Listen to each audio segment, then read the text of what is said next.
Hello and welcome to Eye on Africa on France 24. I'm Vedika Bahel. Here's the headlines from across the continent. In what both countries are calling a historic restitution, Madagascar received 3 colonial-era human skulls back from France, one of which is believed to belong to a Malagasy king slain by French troops in 1897. A new mayor in Dakar, Abbas Fall, was elected by the city council to lead Senegal's capital, and he's the first mayor in 16 years to not belong to the opposition party.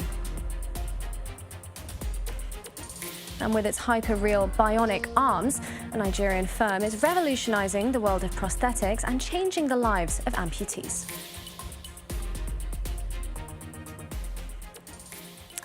Thank you for joining us. Today's top story. France has formally returned 3 colonial-era skulls to Madagascar, one of which is believed to belong to a Malagasy king who was beheaded by French troops during a massacre in 1897. His skull was then taken back to Paris as a trophy and placed in the archives of the Natural History Museum. It's the first restitution of human remains since France passed a law to facilitate their return 2 years ago.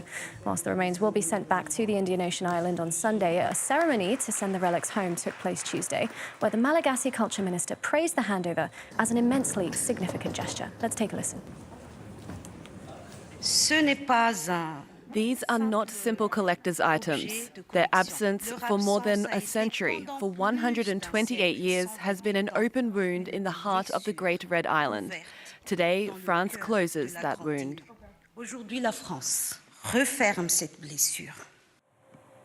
Now, for more details on this story, our correspondent Gaël Borgia reports.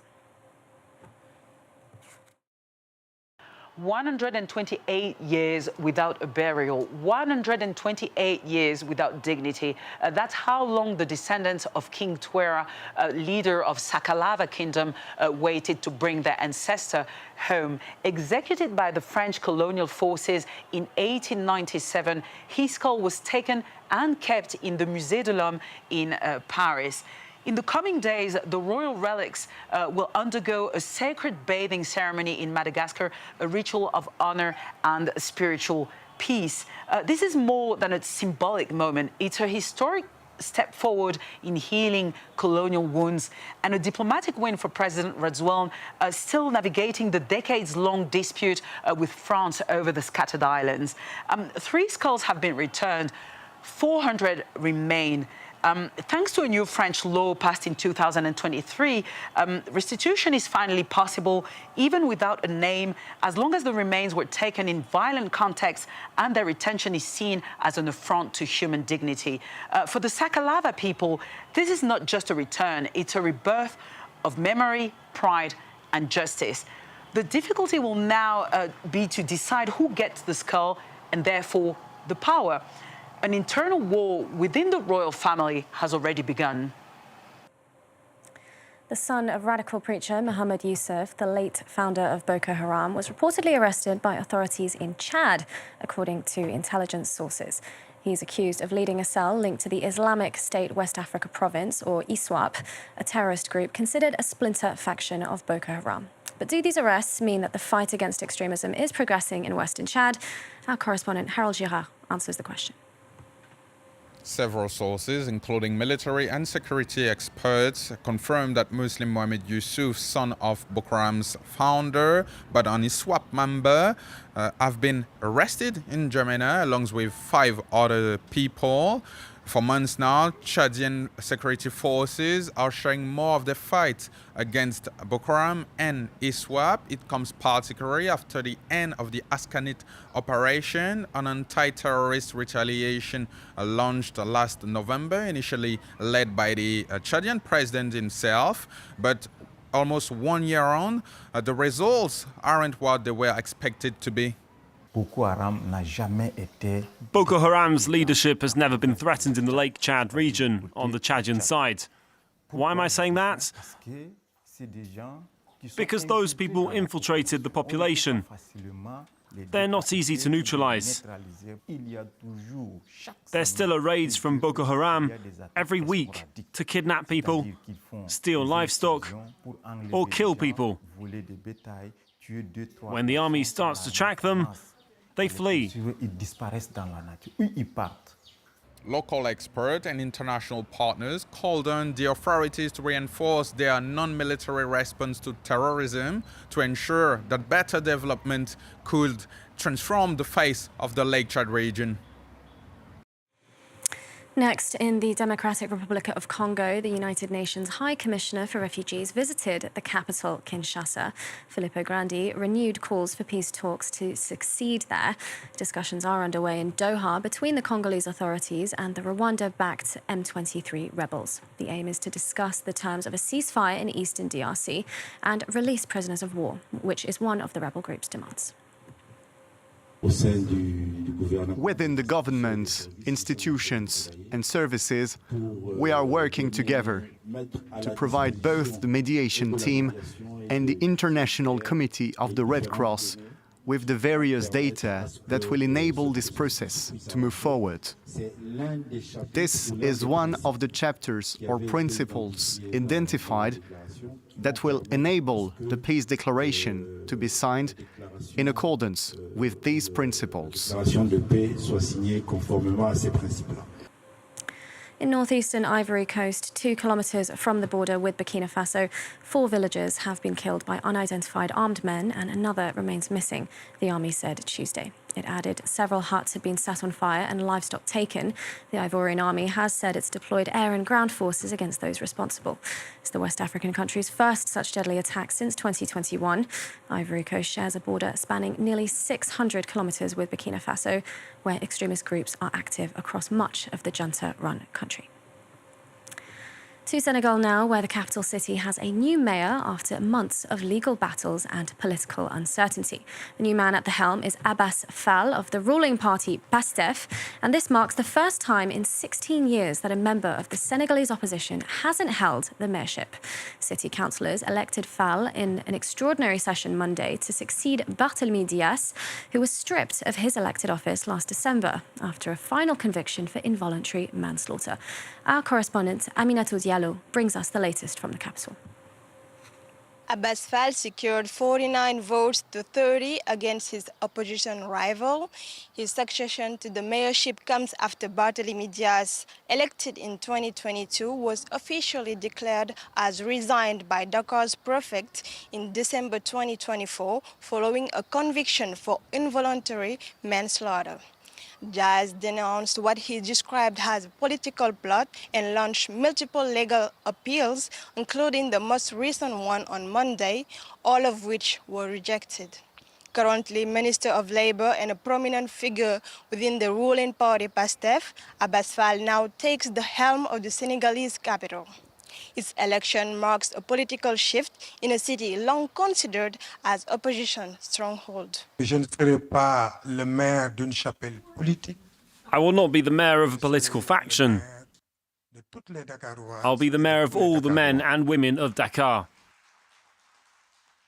I urge the entire city council to unite around a single goal: the interests of all Dakar residents. The new mayor takes office amidst pressing challenges, including rapid urban expansion and inequalities between districts in a city of over 3 million residents. With just 2 years until the next elections, it will be a race to tackle these pressing challenges and keep the mayor's office under the ruling party's control. Botswana's president declared a public health emergency Monday after hospitals ran out of medical equipment and essential medicines.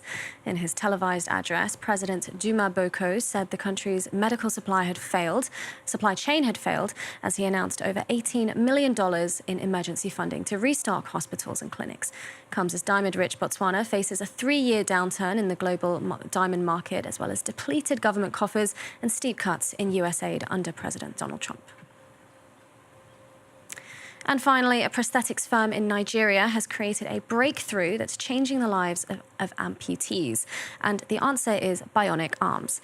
In the state of Akwa Ibom, the company's humanoid bionic arms are not only functional and human-like to match Nigerian skin tones, but the prosthetics work with the signal sent from the brain to different hand muscles. The company hopes to make their products accessible and inclusive to amputees worldwide.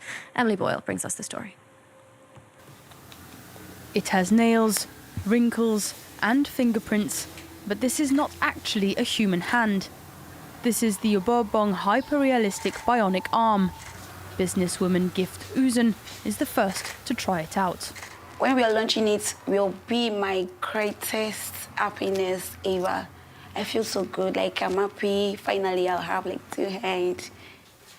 This innovative technology detects signals that the brain sends to different muscles in the hand. The laboratory was initially founded by the Amanam brothers, who were looking to solve a very personal problem.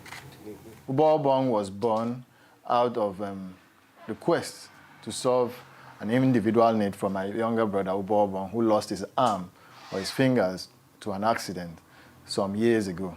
So Obobong decided to invent this idea called the Obobong Bionics to add functionality to our already made hyper-realistic prostheses.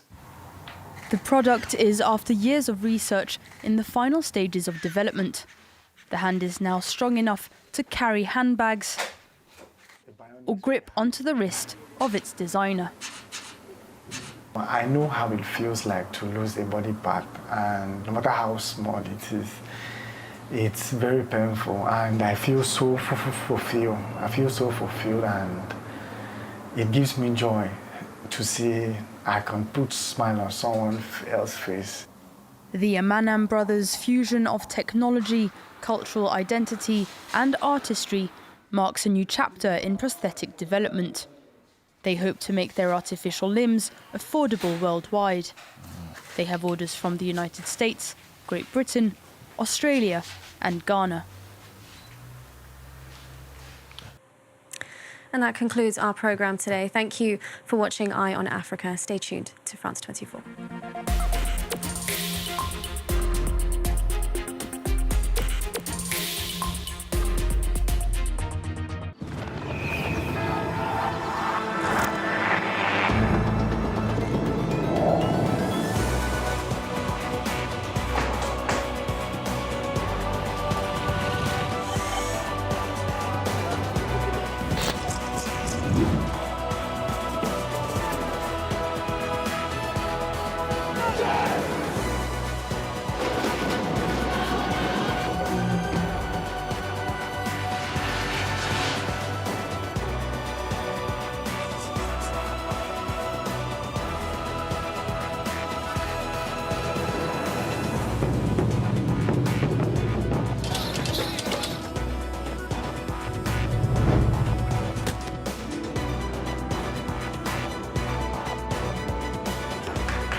France 24, your window on the world.